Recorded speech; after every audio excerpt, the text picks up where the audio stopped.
La maladie de Verneuil se caractérise par des nodules qui se situent généralement sous les aisselles, au niveau du pubis, du creux axillaire, de la fesse, du pli interfessier, sur le buste, voire le dos. J'ai la maladie de Verneuil donc depuis l'âge de 19 ans. Son nom scientifique est hydrosadénite suppurée, hydro pour sueur, adéno pour glande, it pour inflammation. Elle a été diagnostiquée seulement 10 ans après, donc ça a été une errance médicale pendant ces 10 années. 10 ans où je ne savais pas ce que j'avais, je souffrais énormément et j'étais très inquiète bien sûr. Elle concerne 3 femmes pour un homme. Il y a 3 grades de gravité. 75% des personnes ont un grade 1. J'ai la maladie de Verneuil depuis 5 ans, 4-5 ans. J'ai du jour au lendemain eu une très grosse boule, je vais dire une boule parce que c'est l'équivalent d'une orange que j'avais. À ce jour, il n'existe que 2 possibilités, c'est-à-dire soit les opérations répétitives en différents endroits avec ou pas de greffe de peau, soit des traitements antibiotiques, voire des anti-TNF.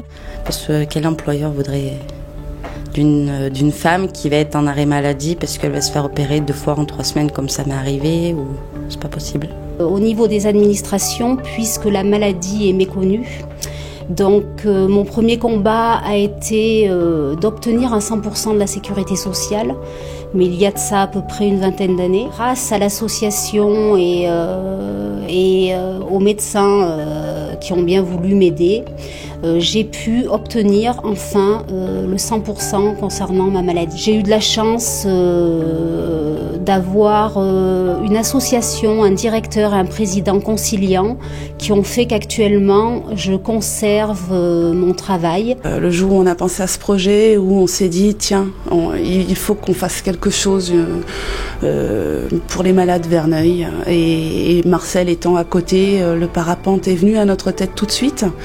Donc faire voler des malades, ça a été le début de l'histoire. Le 27 septembre 2013, j'ai pu voler en parapente un immense saut dans la nature. C'était une très belle journée, magnifique, qui restera toujours gravée. Puis c'est quelque chose qui m'a permis de m'évader, de pouvoir penser à autre chose, réfléchir à d'autres choses, me dire qu'en fait, je pouvais être comme tout le monde. À lâcher prise, un oubli de ma maladie et du bonheur.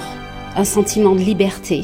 Que des personnes qui sont malades, qui sont devant un mur, qui sont en échec régulier de par la chronicité de la maladie et la vie de tous les jours, parce qu'il faut gérer, et bien que ces personnes se sentent capables, se surpassent et aillent au-delà de leurs limites pour dire voilà, j'ai fait ça, donc je peux faire autre chose.